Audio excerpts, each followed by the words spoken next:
Nama saya Net Markus. Lahir pada tanggal 27 Maret 1935 di Pisan, Kabupaten TPS. Putri dari Bapak Mikhail Markus yang menjadi korban dalam tragedi gerakan anti komunisme di Indonesia pada tahun 1965-1966.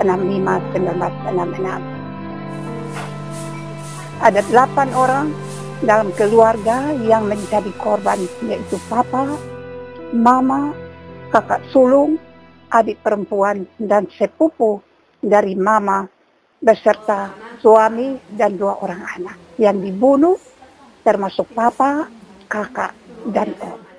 Sedangkan mama dan adik perempuan ditangkap dan mengalami banyak tekanan selama masa penahanan.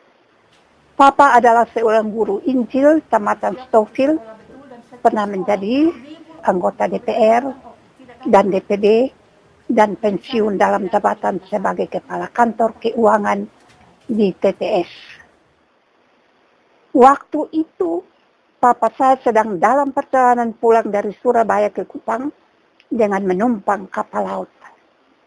Beliau tiba di Kupang tanggal 2 Oktober tahun 65 dan lanjut menginap di rumah kakak laki-laki saya yang kedua. Setelah itu papa melanjutkan perjalanan ke Soe. Begitu sampai di Soe, malam itu juga papa diangkut oleh polisi. Papa ditangkap karena beliau adalah anggota organisasi BTI yang dianggap sebagai organisasi underbow PKI.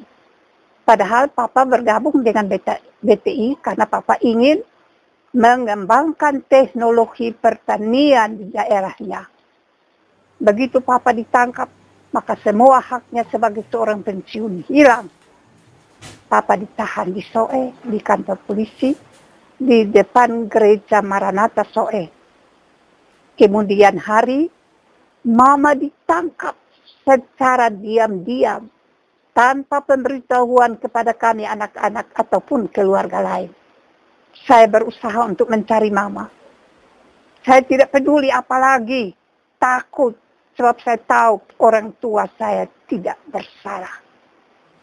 Pada awal tahun 1966, adik perempuan saya yang baru menyelesaikan studi di Bandung pulang ke Soe. Begitu sampai di sana, ia pun langsung ditangkap. Akhirnya dibawa bersama-sama dengan papa untuk dipindahkan ke Kupang. Dalam perjalanan itulah, di depan mata papa, adik saya mengalami kekerasan dari petugas yang membawa mereka. Pada bulan April tahun 1966, ada seorang teman yang bekerja sebagai sopir di Korem Kupang datang dan memberitahukan bahwa semalam papa telah dieksekusi di Tanah Merah, Oedelo.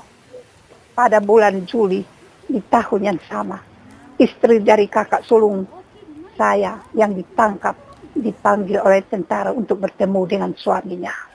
Itu pertemuan terakhir mereka, karena kemudian yang memberitahukan bahwa kakak telah dieksekusi di kawasan hutan Koncawas. Semua yang terjadi ini meninggalkan dampak yang besar bagi keluarga kami. Bahkan sampai saat ini, adik perempuan saya masih mengalami trauma. Tapi saya selalu berusaha untuk kuat dan terus melanjutkan kehidupan yang masih Tuhan berikan. Saya yakin bahwa Tuhan memberikan saya umur panjang sampai saat ini untuk menyatakan sebuah kebenaran. Orang tua dan saudara-saudara saya tidak bersalah dan tidak pantas menerima semua ini. Hanya dengan menceritakan semua kebenaran ini, kita dapat benar-benar bebas dari bayang-bayang trauma masa lalu. Saya sangat mengharapkan agar cerita tentang mereka yang dituduh bersalah oleh negara tanpa sebuah proses peradilan diluruskan. Kami berhak mendapatkan kebenaran tentang sejarah masa lalu yang dialami bangsa ini dan jaminan dari negara bahwa hal seperti ini tidak akan terjadi lagi dalam bentuk apapun. Ini seperti mengeluarkan nanah dari sebuah luka yang telah lama kita simpan. Pasti menyakitkan, tetapi juga menyembuhkan dan melegakan.